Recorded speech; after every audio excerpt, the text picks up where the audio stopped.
to really kind of start kicking off at the moment is the TGL. So it stands for the Golf League, right? Not just like Tomorrow Golf League. Tomorrow Golf League. Yeah, tomorrow is TW from Tiger Woods and RM from Rory McIlroy. TMRW tomorrow. Or tomorrow. Tomorrow. TJ Golf is here. TGL. So Snuck up. I kind of forgot about it, and then it's like here now. Well, it was here last year. Yeah, but I remember like it getting postponed and cancelled, and just thinking, oh well, it's bloody miles away, and then here we are. Yeah, tomorrow. I can't believe it. My worry is, do you think it's going to be a flop? I would say maybe. Really? Maybe. So first of all, we should probably explain what this is. So it's a series of 3v3 matches. There's 6 teams. The PGA Tour Pros. It's inside a massive simulator, effectively, but it's built as a stadium. The simulator does look cool. It's built in West Palm Beach in Florida, so where most of the players are based. It's 2-hour shows. It will be shown in the UK and Europe. But at 2 a.m. Yeah, it's on main Sky Sports as well. Yeah, That's but wild. At 2 a.m. It's very much made for US audiences. You can tell by the way that the teams are Florida named. as well, like the shortest time zone as well. To Well, 2 a.m. They've done it so it's basically prime time US TV. So whereas It's like 8, isn't it? 8 p.m. in you. yeah, so it's where Monday Night Football would be. Yeah. But on Tuesday. one of the reasons why PGA Tour Golf is really well received in the UK is the fact it's in prime time. If you think about when it starts, it's like normally 7, 8 in the evening, so you can watch it. And that's what they're doing now for the US audience, which I can understand. Kind of sucks for us though, but we'll kind of get onto that. Anyone going to do a 2 a.m. wake up to go and watch it? Not on the school night. No. Oh, I think I will. 1:51, wake up, get down there, nice coffee. 6 p.m. bedtime. No different then. Yeah. And the actual like indoor section is it is cool. They've got like different mats that you're hitting up, but they're not mats. It's real grass. It's real rough. It's real bunkers. They've got a rotatable green, which is about the size of a couple of basketball courses, and it's you can change the contours on the green as well. So with that, and with the fact that you can turn it, you could have literally a million different options as far as like how that green is playing, which is really cool. If you did want to go watch it, it costs $160 per ticket, which obviously we all know about sports events being kind of massively overpriced at the moment. Probably get into that a little bit more. And then the last match is on March the 4th. So that's a general breakdown. Simulator golf is big across the world. South Korea, absolutely massive, for example. Yeah. But having it as a TV show on the prime time, we obviously don't know how this is going to work. They've got a full kind of list of announcers, some kind of social media people as well involved. I know Roger Steele's kind of be one of the commentators as well. I think he's on the ground in and amongst people. Will this work? I don't know. It just doesn't have that sense. I don't think any of us feel that it's going to be like a slam dunk. I don't think any of us are here sitting, oh, this is it. This is what we've been waiting for. I think if the players care about it, it will be much more compelling. But if the players don't care, it's just feels like another opportunity for them to make more money, for the broadcasters to sell us more adverts, and for, the players to not have to travel anywhere in order to play their golf. If the players start to care about it, we will start to care about it. It's the same concept as Live, right? No one cared about Live when it came out because it had only just come out. But as things start to change and develop and people start to care about it more, maybe we'll start to care about it more as well. I think probably the team format, like everybody knows that team formats work. Yep. As far as the Ryder Cup, Solheim Cup, when there's something to play for, when there's pride on the line, when you're representing your nation. Like, I've got to be honest, the Bay Golf Club, which I believe is San Francisco, I believe that has a bay, that is made up of Ludwig Aberg, Wyndham Clark, Minwoo Lee, and Shane Lowry, all of whom I don't believe have a massive connection to the Bay Area. I mean, I might be wrong, but I don't think they're going to get a ticker tape parade through the middle of San Francisco if they win the TGL. Yeah. You know what I mean? So I can understand why they've done it. So you got the Bay, you got New York Golf Club, which is Matt Fitzpatrick, Ricky Fowler, Xander Schauffele, Cameron Young. Again, none of those. I just know. don't see how Matt Fitzpatrick sits in that group. No, I don't know how Cameron Young's going to be on TV when he doesn't smile. LA Golf Club, Colin Morikawa, I think he's from the LA area, isn't he? And then you got Tommy Fleetwood, Justin Rose, Heath Vigala. Tommy Fleetwood, well-known LA native. I mean, he looks like he could be, to be fair. Yeah. I can see him skating about. Jupiter Links, you got Tiger, Max, Tom, Tiger Woods, Max Homer, Tom Kim, Cobra player Max Homer now, by the way. Oh, yeah. We haven't even spoken about that yet. And then Lululemon athlete. Lululemon. And then Kevin Kisner, God knows where he's been. He's in this team as well. I don't think he'll be playing very often. But then you got like Tiger as well. I mean, obviously that's the main draw there. Yeah, definitely, and anything with Tiger and you're going to watch. Boston as Keegan Bradley. Now, he's like a massive Boston sports fan, isn't he? So there's some connection there. Isn't McIlroy an investor in the Red Sox or something like that? Oh, I think he's an investor in this team as well. Oh, right. Well, that makes sense. Because quite a few of these teams have investment from companies and players. So again, that much derided live talk about investing in teams and all the rest of it will never work. They have investment in these teams. Like, what that's going to look like in the future, I've no idea. Keegan's been wearing like Boston Common jerseys and shirts whilst he's been playing for back end of last year. Yeah, he loves it. And then Atlanta Drive GC. Okay. Justin Thomas, Patrick Hanley, Billy Horschel, and Lucas Glover. So I don't know. I don't know the in-depths. I don't know if McIlroy is going to be wearing the Boston name with pride. I've no idea. But he won't be wearing the Boston name. He'll be wearing a green Nike top without the Boston Common logo on it, I imagine. Maybe.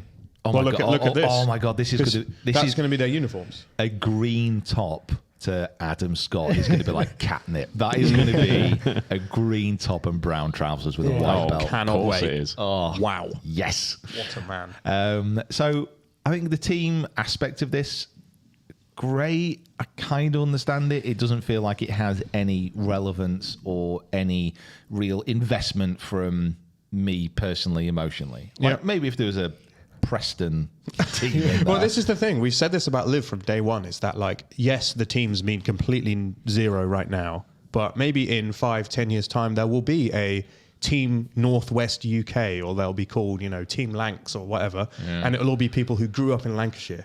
And there'll be Team TaylorMade, and it will all be TaylorMade sponsored athletes, or there'll be, a like Manchester team, and it'll be players who, I imagine that they're not thinking that these are going to be the teams forever, and that Boston Common could become, maybe that team goes away and it becomes McIlroy FC or whatever, whatever they're called, and his team is all his mates, or I really like the idea of team golf. We have been speaking since the beginning of Live about how the team golf aspect of it is the bit that we like. It's about execution and it's about buy-in now. If they execute it well and the commentators aren't annoying and they don't go to an advert every 30 seconds and they give us great coverage of golf, then we'll be great.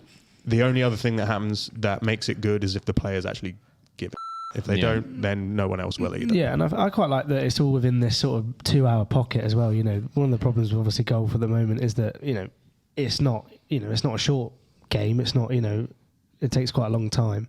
Whereas in 2 hours, you can see all these amazing players. It's kind of like watching an 18-hole course log for YouTube. It's quite, it's quite cool. I that side of it, I really quite like. So yeah, it'd be interesting. Will there be people in the comments like, "Oh, I wish this was less than 1 hour so I could watch it on my lunch break"? Exactly. Yeah. These are the things. Like it's, it's cool. So I think the format is going to be, is it 15 holes? I think they're playing. Yeah, and it's like broken down, isn't it? It's like a singles bit. And doubles. And there's different team elements. And I know that they're trying kind of different formats. They're trying to make it, like I said, a little bit more fast paced within the 2 hours. My worry would be that they don't lessen off on the adverts. And it is an absolute shovel load of Wendy's and Arby's and Applebee's. And anything that predominantly fries its food is going to be there. That's kind of like a little bit of a worry about this, how you can get a really potentially watchable kind of spectacle and then cram so much into it that it just becomes not that. It becomes something which people deride and really don't like. But isn't the kind of it's tricky because during a normal golf coverage, there are, in theory, large periods where nothing's happening. But isn't the point of this is that it's supposed to be fast-paced? Happening. You hit your shot. There's a shot clock. You hit your shot. You react. The next player comes up and hits theirs. in theory, there shouldn't really be time for adverts. I suppose it's between those gaps, isn't Unless they're broken it down like that so that they can fit I'm sure. ads in the gap. I think the way that the TV covers it as well is going to be really important. Like I think that in terms of how immersive it's going to be for us. Yeah. I think one of the things I'm looking forward to though, and what I've seen is they are going to have like the players mic'd, and you're going to be able to hear like the conversation. So you kind of get more of an insight because that you don't get. And people say about that all the time when you're watching it on telly. Like when you get those little snippets of the caddy player conversation and stuff on, everyone likes that. So I know it might be a little bit different because I can't imagine there's going to be much caddy player interaction with this when he has to hit it into a What's the multi-million. Can't have caddy. What's the wind doing here? Absolutely nothing. Throwing up The wrong grass, side. yeah. That's going to be season 2. Get the wind machine. Put it on random. Yeah. They can't. But have caddies. it does look cool though. Like the actual simulator, like you said before, is massive and like it's that's quite a cool spectacle in itself. You know, I thought it might have been like, you know, what we have sort of in the studio next door. That would be funny. That would have been, you know, but this is actually looks quite cool, and the stadium looks pretty cool. And obviously, like, you know, you've got Tiger still playing as well. Like that's another massive draw. It's all put together so he doesn't have to walk 18 exactly. miles. Yeah, exactly. So The screen itself, I think it's 24 times bigger than your regular simulator screen. yeah, it's I don't even massive. think about something being 24 times bigger. Which is absolutely, when you see it and the videos that we've seen, it's overpoweringly impressive. To be fair, it's Yeah, kind of it is. like wow. Yeah, All right, it does look cool. because it could have been a little bit less impactful, and I think they've done it in a way which you're looking at it thinking that's actually impressive. Yeah. The problem is that they're all extremely accurate golfers, so they'll only be hitting it for a bit of the screen like this. How quickly are they going to have to replace that screen? Yeah. I'm probably not. You know, the one next door is replacing like every couple of years. I wonder what the turf's going to be like because they're hitting off actual grass. Like how quickly that might get ripped up. To come in and replace the whole thing. Yeah, I when imagine it's- they'll just take. Or maybe Yeah. each team has their own grass, and then if one of their players creates a horrible divot, they're like, "Oh no, that's going to screw that team up for the rest of the year." Oh, they might do like home turf. Like this is shipped in from Boston. That's such a good idea. Home advantage. You can bring in some Scottish links turf if you're a team from Scotland. That would be sick. Oh, this is some Bermuda that we've shipped in. Tiger's like, great. Tiger doesn't take divots, so it's fine. So good. yeah. When he's that's very, flushing it, very he true. doesn't take divots. So good. I think one of the like big issues in many respects with this is when you're hitting into a simulator, you can see the screen, you can see the ball. It's through full swing as well, which Yeah, is that's good. Tiger's Yeah. That's good. kind of sim technology. And when I was using that in California last year, wasn't it, with me and my golf? It's actually It's relatively quite instantaneous. Isn't Yeah, it? yeah. It's really good. As soon as the ball hits the screen, there's usually with simulators pretty much all across the world, there's a tiny delay, like a slide delay. But this is instantaneous kind of ball flight and numbers. It's pretty impressive. So that'd be cool. I think one of the keys about golf, though, one of the most impressive things when you watch golf live and when you're standing behind players is when you see ball flight, when you see how different they are. It's kind of like, oh, that's really good. That's really cool. I can see that. I can understand it. When you hit into a screen, you don't you don't get that. You don't get that. But it's fine. I remember the first couple of clips I saw was Billy Horschel hitting into the screen, and it did really take you out of it when he hit the ball, and then you kind of waiting for the hit, and it was a bit long. I guess it's miles away. massive and far away, but then you just sort of hear the, and it just kind of takes you out of the. Seeing the ball fly out in the elements kind of thing. So I'm hoping that's why I think that the TV coverage aspect of it is like trying to make it more immersive, because I think you're going to lose that a little bit by them just whacking it indoors. But we'll see. We'll see on that. I think when they switch around onto the green, that potentially could be good. I think that could be really cool, especially if they can move it and they can adapt it. I doubt they'll do that live. I mean, they might do. It depends how quick it is. Yeah. If they can rotate it quickly and change the undulations quite quick. Yeah. As they're hitting. How quickly does this become Just like, shrouds. like an 80s game show? Well, that's what I'm thinking. And you've won yourself a new car. And Rory's like, I have 9. That's what I'm worried about, because it's going to be. It's good. I honestly, I can see it now. Like they've hit into the simulator, they've left themselves like 50 yards from the green, and the lights kind of change, goes onto the green. It's like, Would you like to phone a friend? yeah. Max He's like, Homer goes to his caddy. Spotlights. Do you think this is a 60 or a 58? follows them there. Yeah, I don't know. I can see that, but I just It's going to be so strange. Come on down.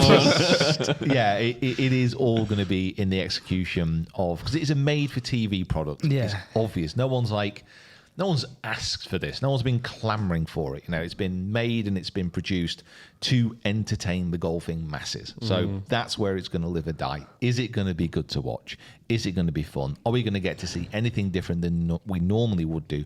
Or is it just going to be a lessened version of what we'd enjoy from tour golf? It'd be interesting to also see like what it's like actually when you're there, because I bet it is going to be quite immersive. You're going to be up and close with the players and stuff like that. So, from that side of it, if that works, that is also a thing. If it becomes something in its own right of, people go to this on a Monday night sort of thing. So it's it's going to be interesting. But the only thing is it being in March, going till March, is that I just, is it going to last that long? Like, it's cool for like a good couple of episodes. I bet it's really quite cool. But after, a while, will it just rub off? You know what I mean? I wonder if the reason that they've staggered it out is because if your favourite player is in one of the teams that hasn't played yet, you are then forced to continue watching.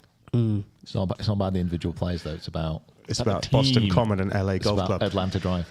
Now, you speak about it being a good in-stadium experience. However, I did see something quite controversial on the internet, which was that's new.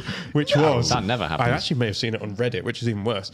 Which was a TV production company who remained nameless, advertising for fans to come and attend a live golf event in Jupiter, Florida.